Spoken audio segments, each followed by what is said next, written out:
So just settling into your meditation posture.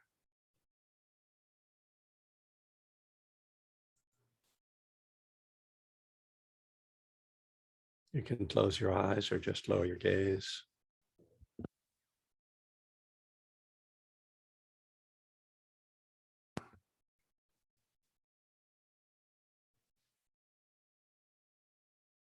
Oh, it's turning the attention inward, feeling the body how you're holding your body,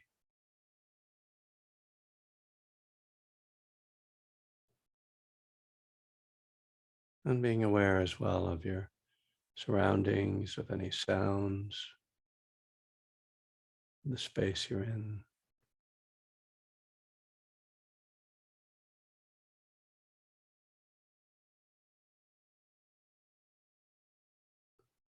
And letting the body soften.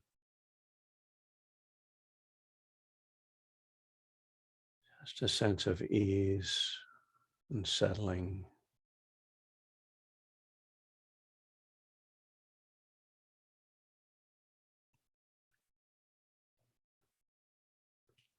Releasing the shoulders, relaxing the jaw,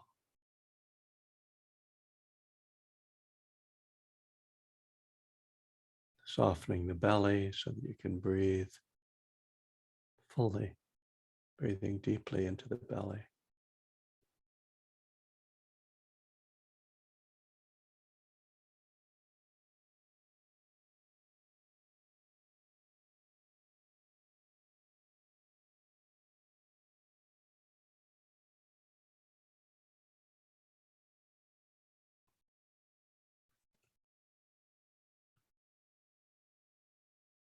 And then as we intentionally try to relax the body, release any tension,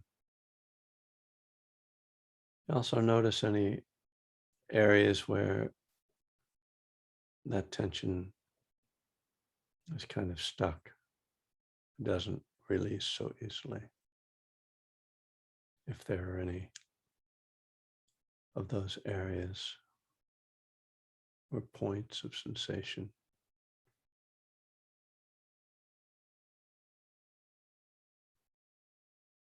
We're not trying to force that relaxing, just seeing and accepting any points of ongoing tension in the body.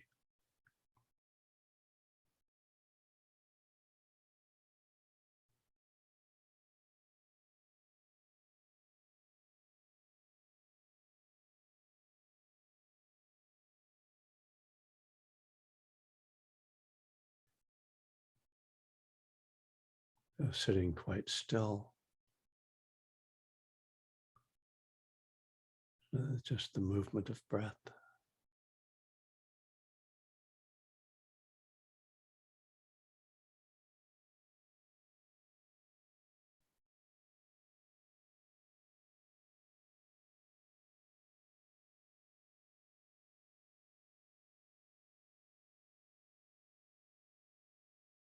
What's the mood or mind state that you bring to your meditation today? How are you feeling?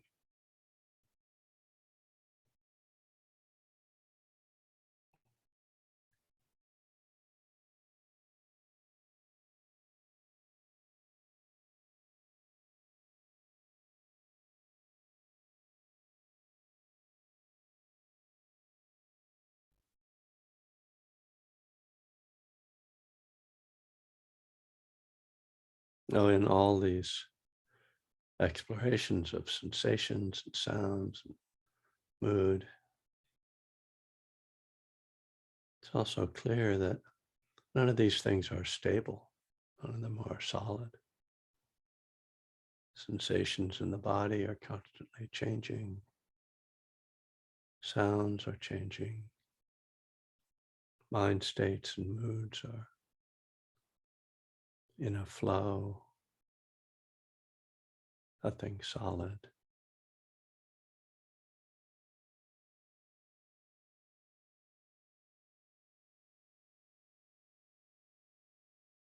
So we're not trying to identify solid things, but rather observe these changing phenomena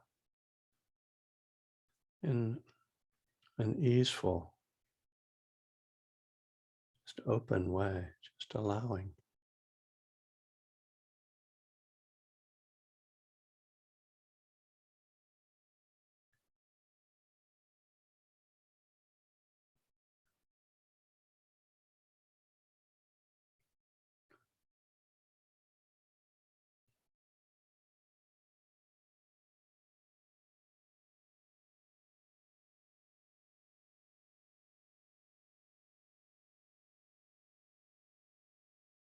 The mind is also moving, thoughts arising, passing.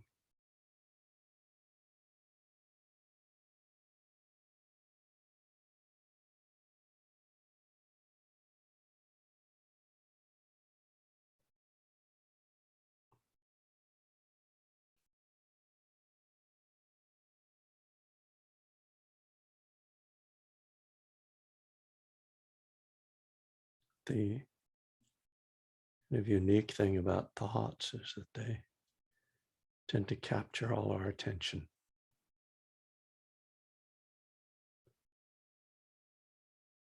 We lose touch with the breath, with the body, with our feelings, with our environment, and become immersed in our mental life, in the words and the images in our mind, barely keeping any contact to material reality.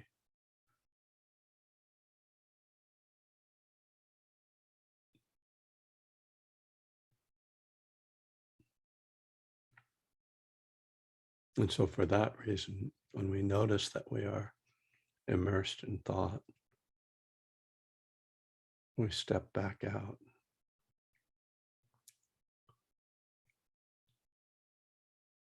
We're not trying to create a battle or a conflict with our thoughts, but just let them go. Come back to the breath, come back to the body.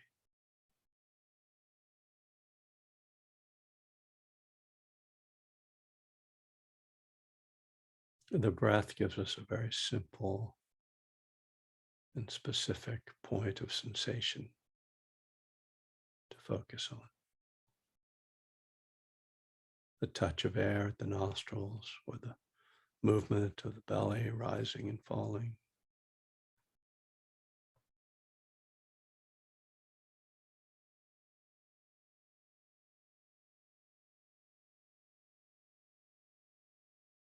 Mindfulness of the breath helps us to interrupt thoughts and calm the body.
Our practice is to keep letting go, keep coming back.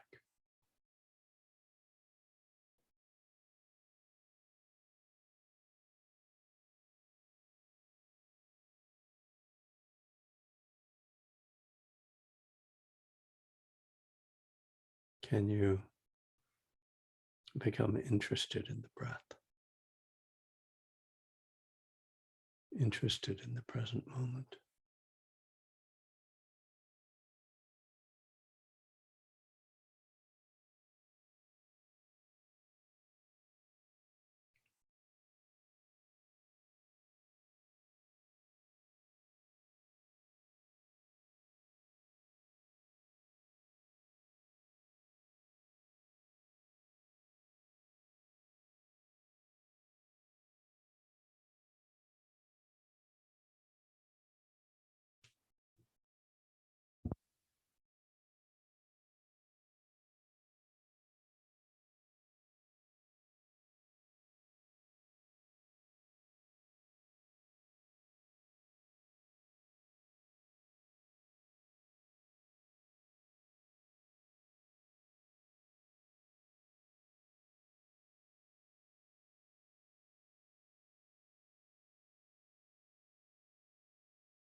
All right.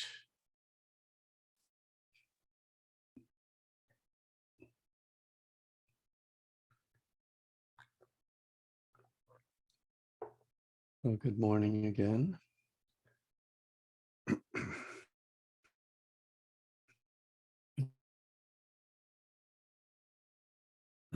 Northern Hemisphere, we are well into autumn. And I guess that means it's spring in Australia. I don't think we get any Australians here on Tuesday mornings. So, yeah, as I mentioned before, we've been going through my book, One Breath at a Time, step by step, section by section. And we are in step 11,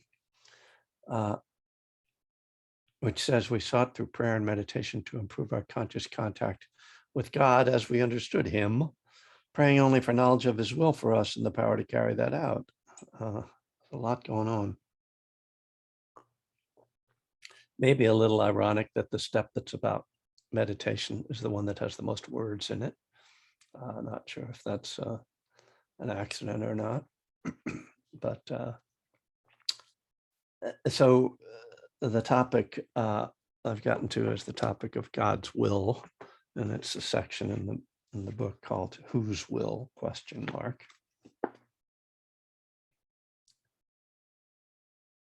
When I hear someone, a politician or a preacher or someone else, claim that they were told to do something by, quote, God, I tend to be suspicious. Was it a voice in their head? Are they just schizophrenic?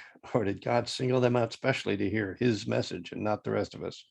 Why would God do that? I think we have to be careful how we go about determining what God's will is.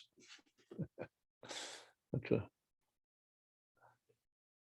pretty clear where I stand on this topic, I think, from that opening paragraph. And but I think it's much more complicated than that. Though maybe we have to put that aside first of all. The idea that there's some being or force that's making decisions, or that's it's very odd, right? When you try to like tease out the logic of it, like there's this all-powerful being that wants things to be a certain way, but and this is kind of biblical too, right? But humans have the capacity to do things that all-powerful being doesn't want. Like, what? Why doesn't God just enforce his will and make everything be good? So obviously it doesn't work like that.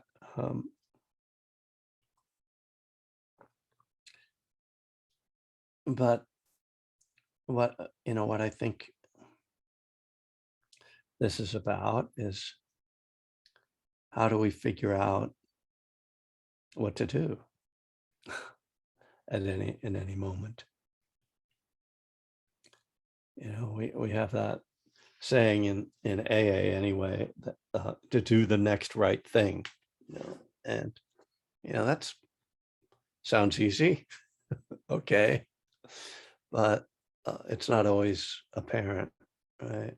And the next section of the book is more about kind of applying Buddhist principles to this process. So maybe I shouldn't get ahead. I think as I was going over this part of the book this morning, the whose will part,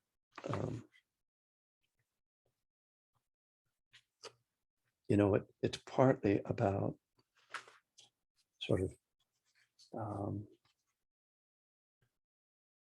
watching out for thinking that what God's will is.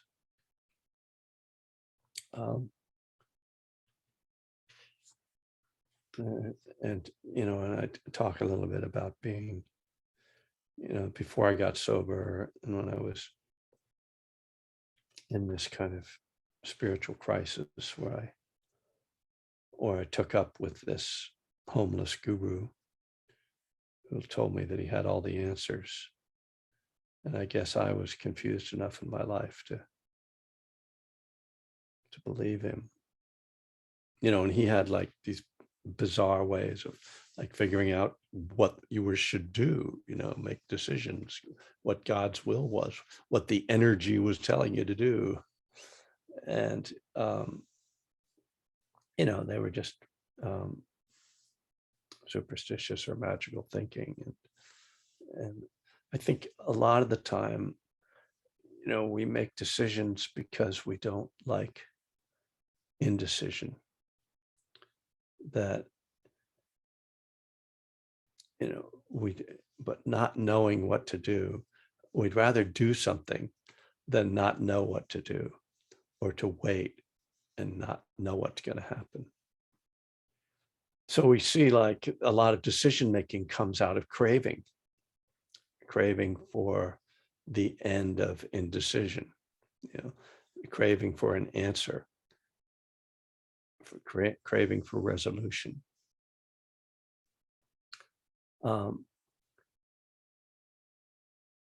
It's interesting to watch the mind.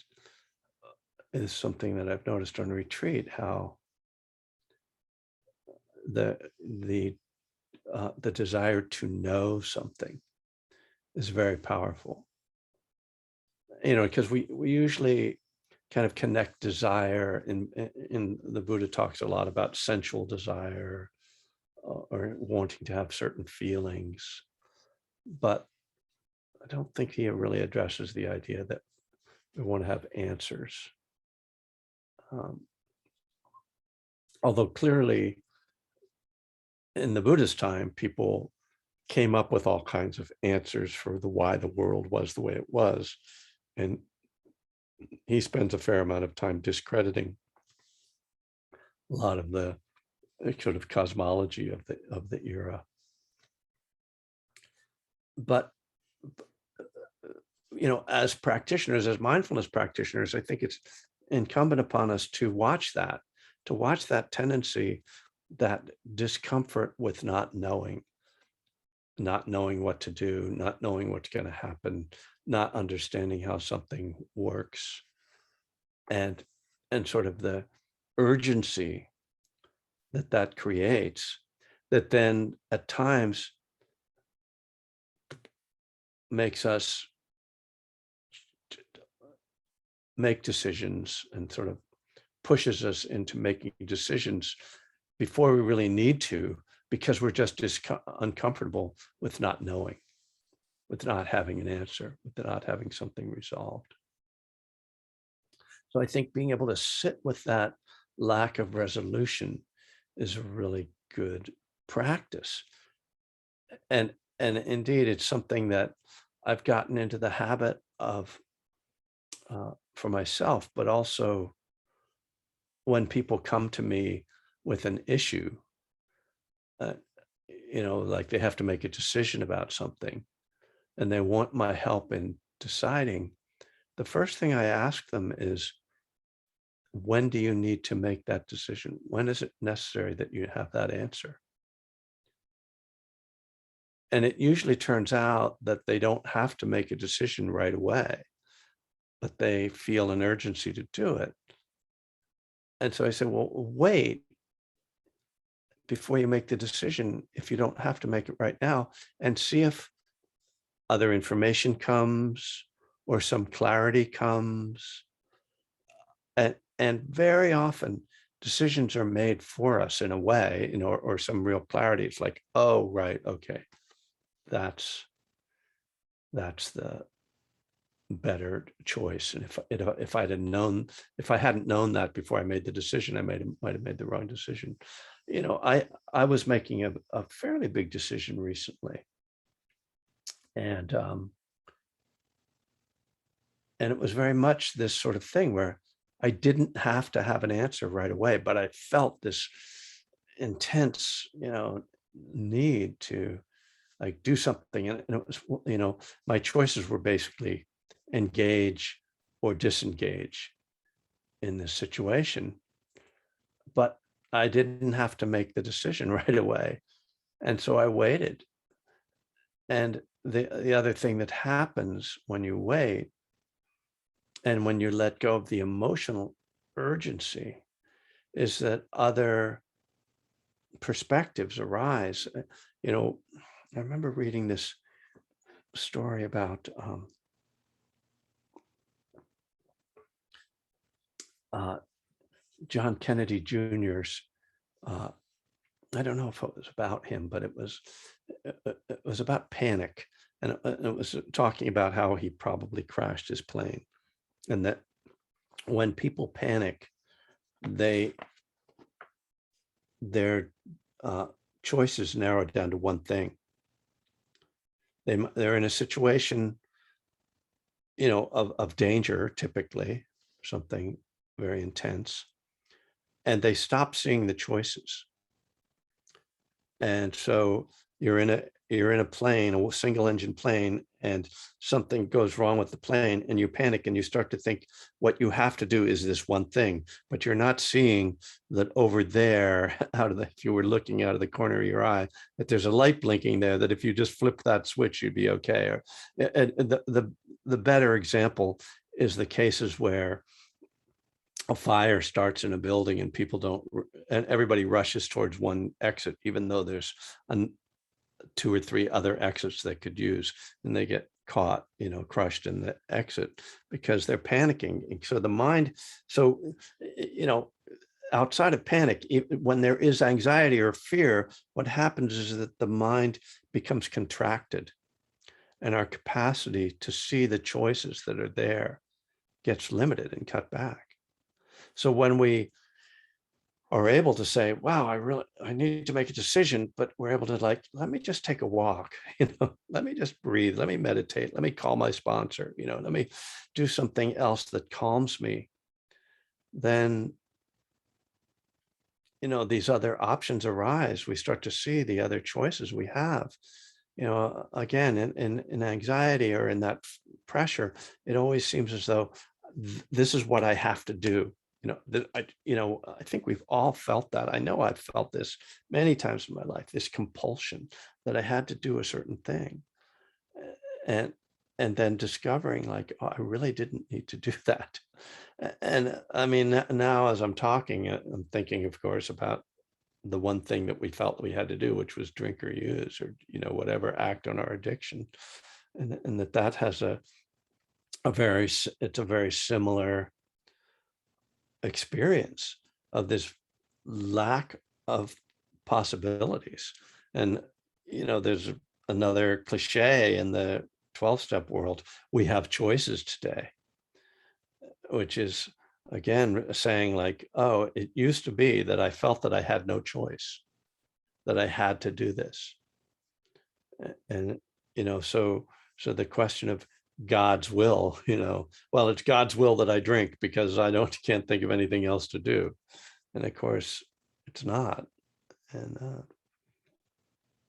so what we call that openness, where we can see possibilities, where clarity comes, is intuition, right? When we get clarity, then instead of, it's kind of a reverse of the panic effect, where panic sort of narrows things down to one thing and blocks everything else out. Intuition kind of sees everything, but it just allows all the unnecessary things, you know, and all the wrong or the, you know, less helpful things to kind of fall away, and for the wise thing to kind of be left standing, you know. And it's not, there's no sense of compulsion with it. It's this, it's almost the same result. Like, there's still just one answer in a way. Maybe, you know, maybe not, but this is, I'm just, you know, making this up as I go along here, you know, that there's just one answer left, but it's not an answer that we feel a compulsion about. It's one that we have clarity about, you know. And we're seeing, you know, it's much more about seeing, oh, okay, the upside, the downside. When I ultimately did make this decision recently, I was really clear that I wasn't getting exactly what I wanted. I sort of had this choice for like taking a deal and not taking a deal. And it was like, I see what I'm not getting and I see what I'm getting. And so, uh, I'm not going in with this like, oh, this is this perfect thing or this is this perfectly awful thing. It's just like, oh, well, this is what this is. And going in with your eyes open. Uh, I don't know if my being an addict has anything to do with this, but I tend to like, see things through rose-colored glasses and think that I'm finding getting into the perfect thing, and then realize the imperfection of it once I'm involved. It's better to know about the imperfections before you get involved, I think. Anyway, now I'm kind of blathering here. So, so God's will.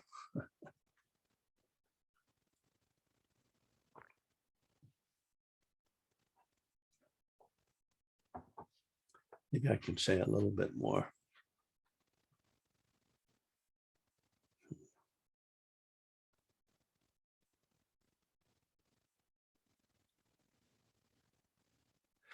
So I think that, the next section of the book, as I said, is sort of addressing this in sort of practical terms, sort of systematic approach to decision making. But, I think the first thing we have to do is get in touch with our inner experience.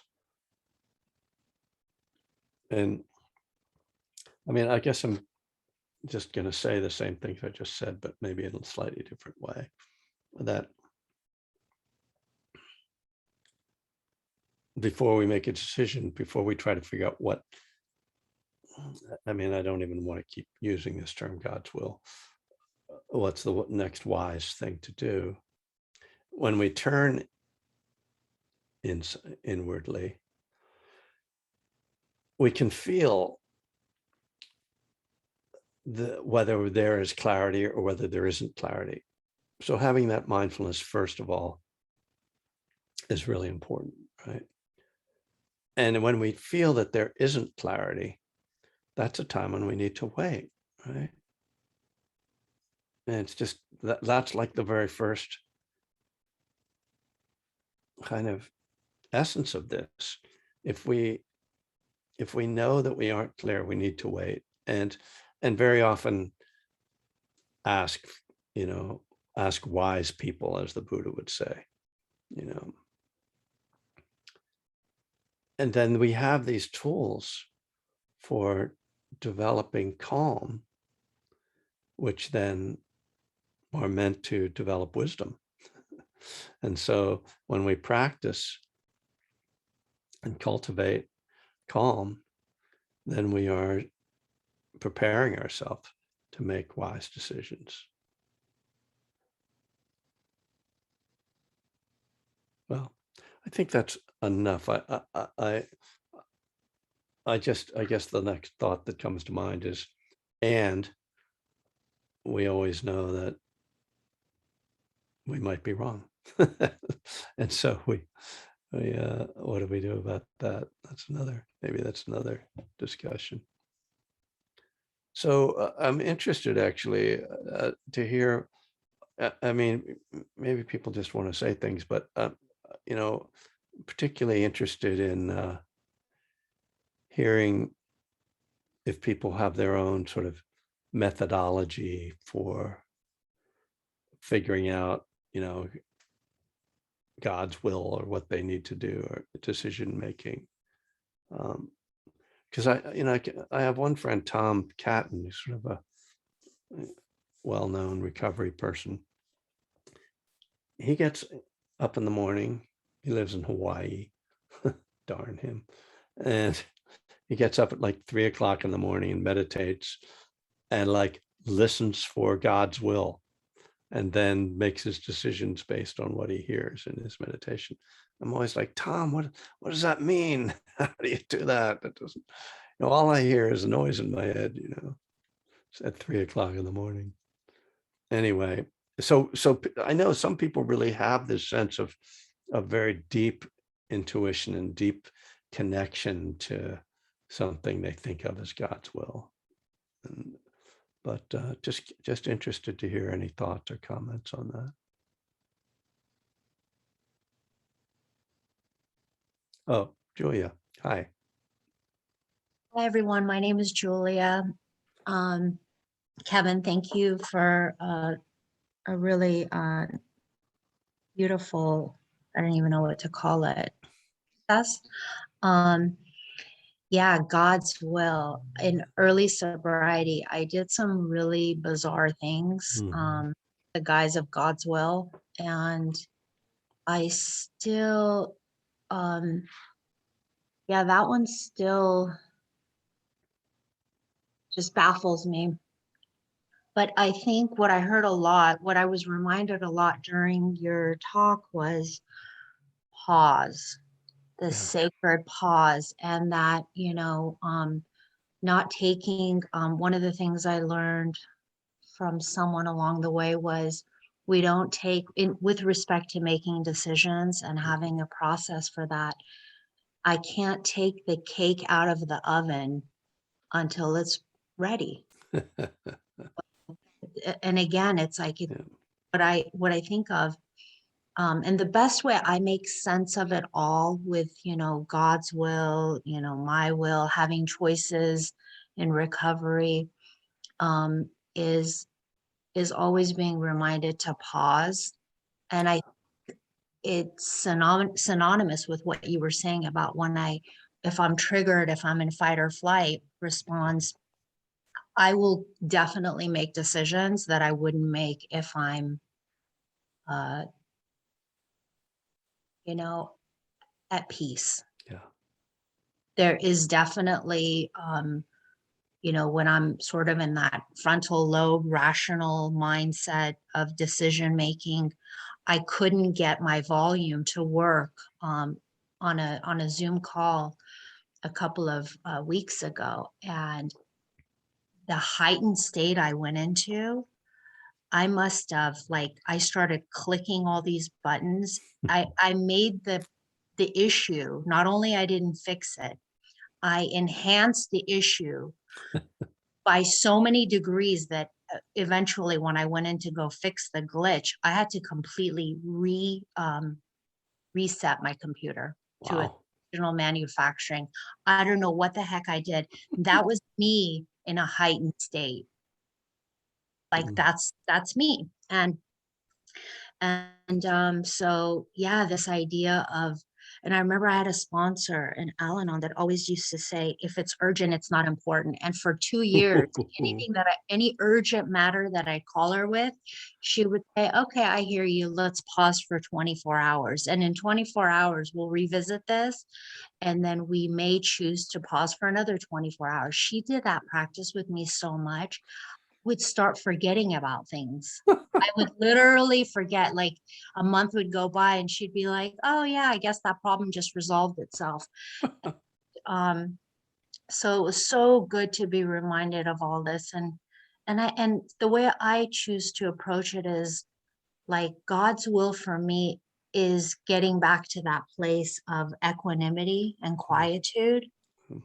That is like, and then from that baseline, I can maybe make some conscious choices, right? I'm always making choices, Yeah. whether conscious or not.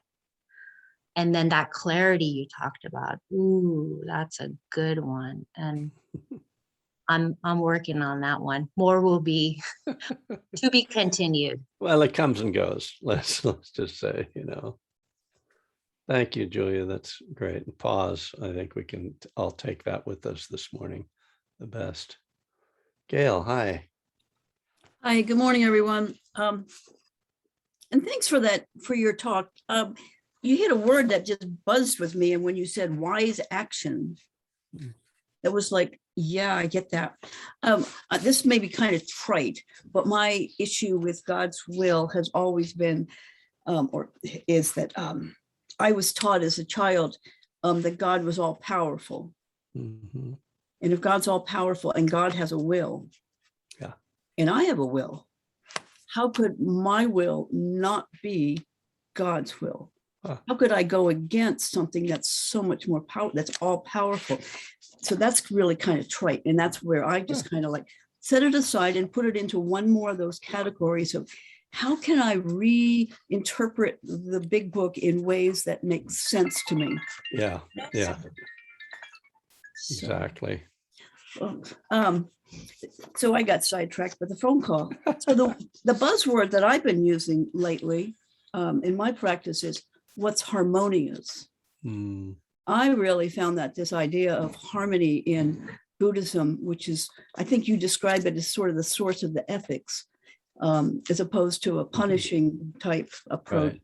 It's been so helpful, that because when I think about what's harmonious, and my solution is always like approaching it in a really positive side way, instead of the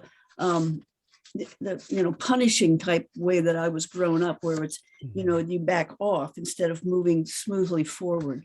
Anyway, I don't know if that's at all helpful, but I do really appreciate what you just said about whose will. That's always been one of those words to be reinterpreted. Yes, Thank you. absolutely. Thanks, Gail. Yeah, I don't, if we leave it just in something like some God is whispering in our ears, and we really have a problem. Thank you for the reminder about harmonious too. Yes, living in harmony with the law of karma is kind of one of my phrases.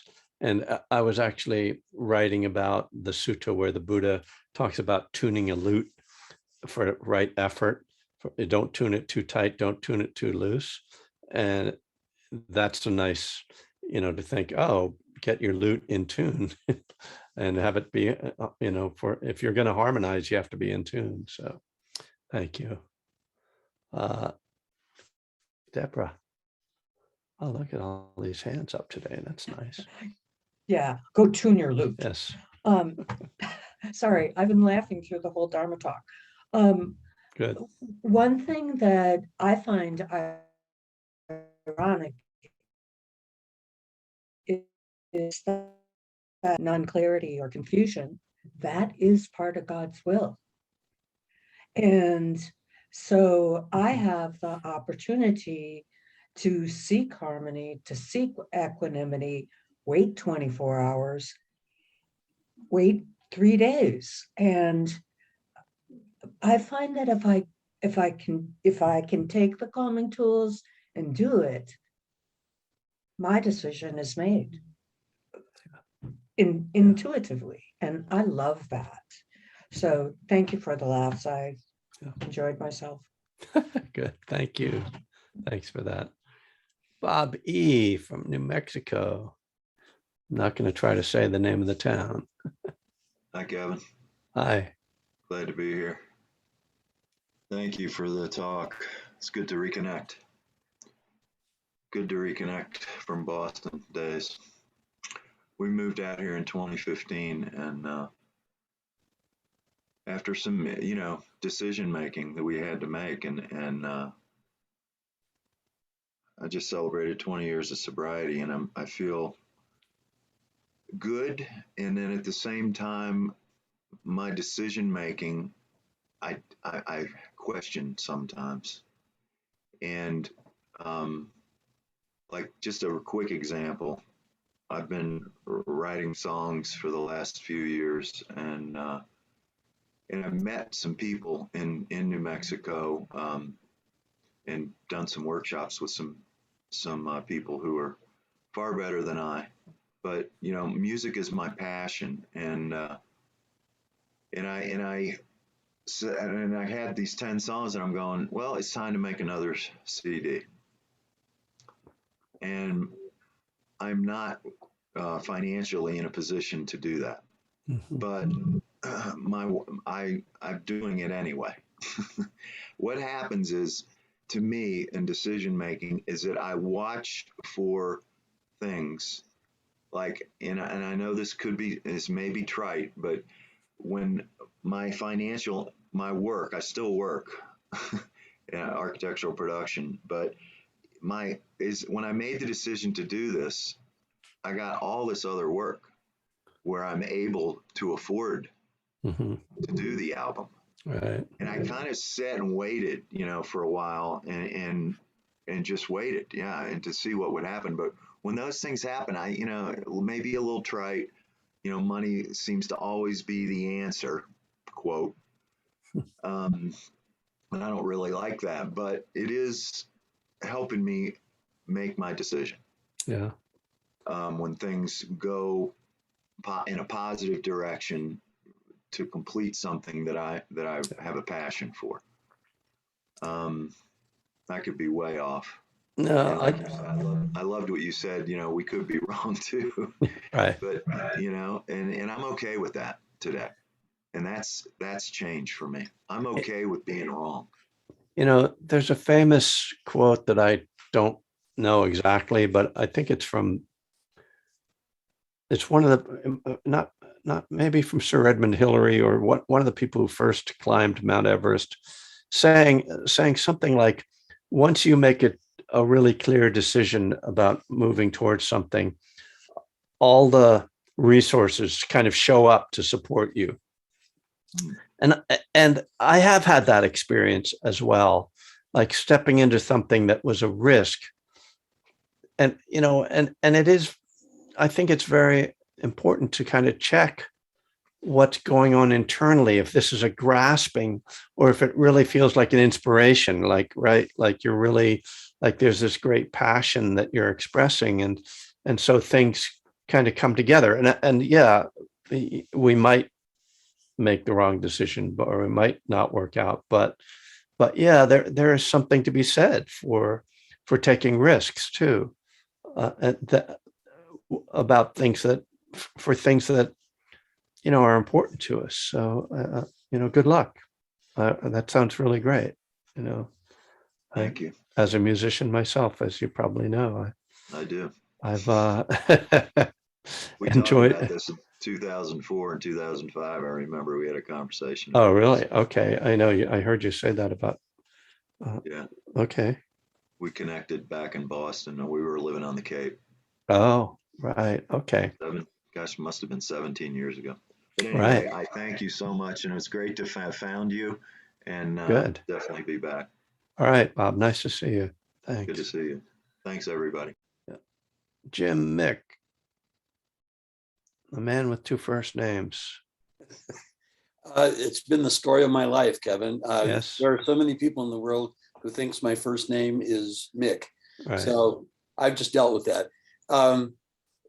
I too am a musician, so I'm glad to jump on the musician train here. A couple of things. My wife puts it a different way. My wife says, if you can't make a decision, that just means that you need to gather more data. And so more data gathering is what's necessary. And I think that's just another way of saying what we're saying here. The other thing that I thought of is, I remember George Burns in the movie with John Denver, Oh God, where George Burns was God. He said, the heart is the temple wherein lies all truth. And I think that kind of sums up this God's will thing for me. I think that somebody said earlier, it's my will and God's will. I kind of lean towards it's mine, but I need to sleep on it and delay the decision long enough to where it actually feels right in my heart. And so I think the heart is the temple wherein lies all truth. So that's all I had. So George Burns is the source of your. Wonder who wrote that. Who wrote that movie? Don't remember. You're gonna have to look it up so you'll know Yeah. who is your spiritual guide. Exactly. Thanks, Jim. Uh-huh. Okay. And now we've got Kevin from the Jeff, Majjhima thanks. Nikaya. Yeah. Hi. First of all, thank you all. The Sangha is great. I love it. And I just have a few kind of random thoughts. I don't know if it makes a point or not, but I'll give you the random thoughts. My mom had a saying, money isn't everything. Someone was talking about money before, about having money to do a project, Bob. And her saying was, you know, money isn't everything if you have it, you know. Uh-huh. So Right. I don't think there was an original, but you know, kind of always rang true with me. You know, I wish I could take credit for this, but along the free will, God's will thought train here, Bill Burr does a routine, and I can't give the routine justice, but he's like, you know, you're gonna die, you're gonna go to heaven, and then you're gonna get judged. You know, judged for what? If God knew everything and God made me, you know, it's like you go to a car dealer and you were sold a lemon and now you're responsible for it. I mean, what's that all about? I mean, there's a joke in there someplace, so Yeah, I didn't tell it right. very well, but that's Yep. the gist of it. Yep. And then my third random thought was something I got from my son, who's a middle school principal. Okay. And I've smoked my whole life, and the kids have caught me smoking, and you know, been disappointed and thrown away my cigarettes and all this other kind of stuff. But you know, recently I got caught sneaking a cigarette, and he said, you know, Dad, I tell my 7th graders this, you know, if you're sneaking, you should stop and ask yourself what you're doing, you know. So to your point about like, what's a mechanism that you use to kind of catch yourself? I mean, something very simplistic, but Yeah. you know, maybe profound in its simplicity. Yeah. So those are my random thoughts. Thank Thanks you. for listening to me. All right. Thanks. All right. Now I'm in trouble, but that's good. Thanks, Kevin. Ben, hello. Hi, Kevin. I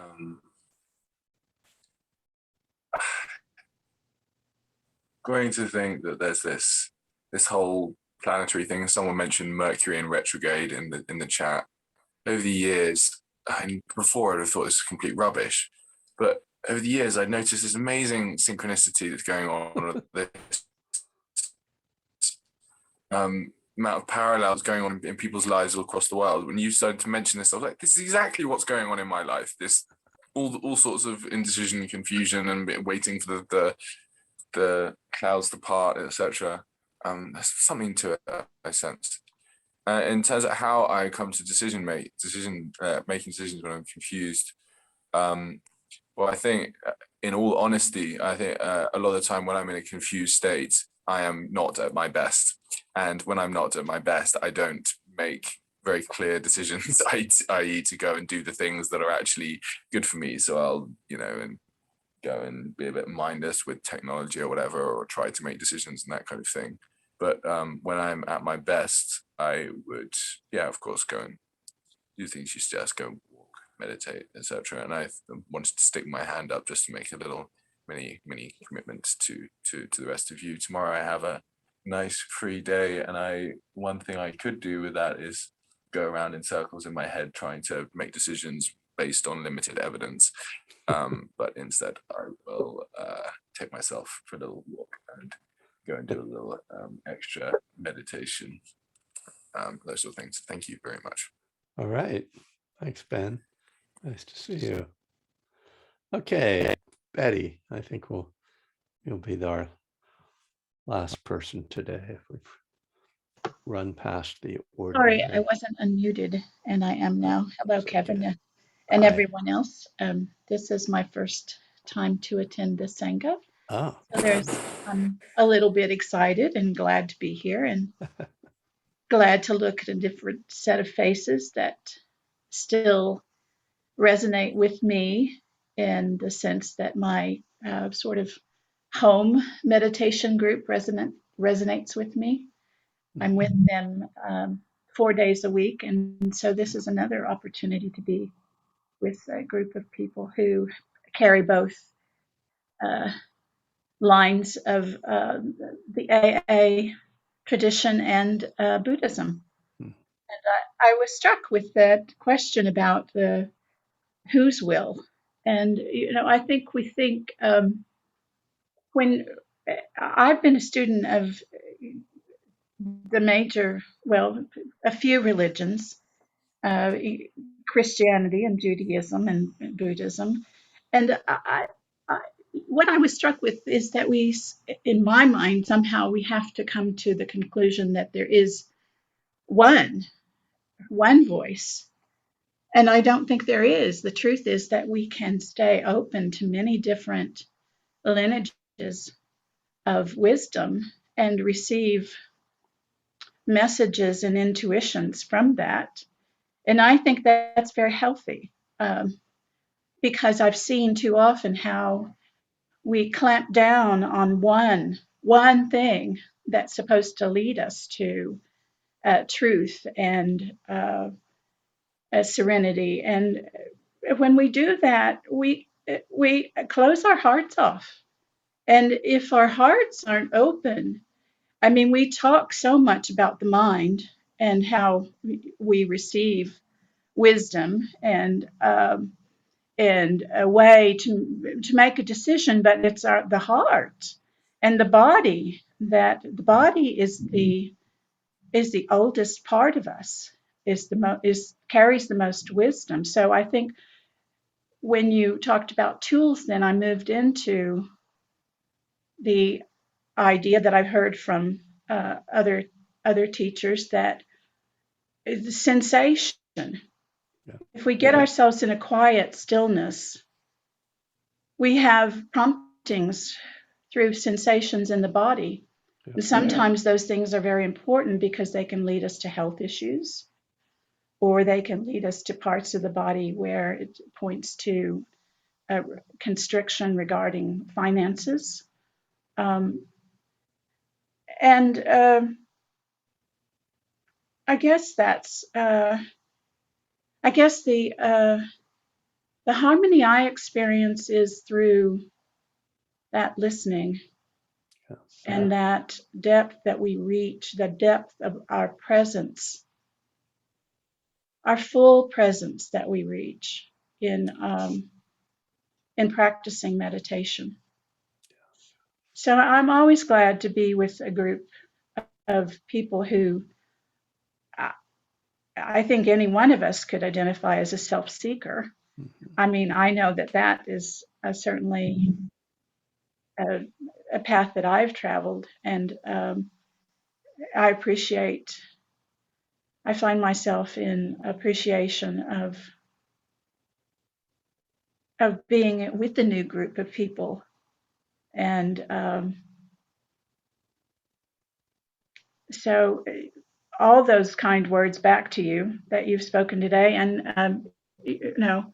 I wish everyone well. And that's pretty much what I have to share. Thank you. Thanks, Betty. Namaste. I think that's a really great point about the body, and I think that's a great spot to we finish on. Just that essence of just connecting with what's going on in the body and letting that be the guide to our own wisdom. That's the starting point. We don't get anywhere if we just stay stuck in the head. And there a lot of wisdom in the body if we are able to listen. So thank you all for showing up today. I'll be back on this Zoom link on Friday evening at 7 p.m. Pacific. And then on Saturday, I am teaching a day-long retreat for Sacramento Buddhist meditation group from 9 a.m. to 4 p.m. And so show up there if you're interested. All right. Have a good day.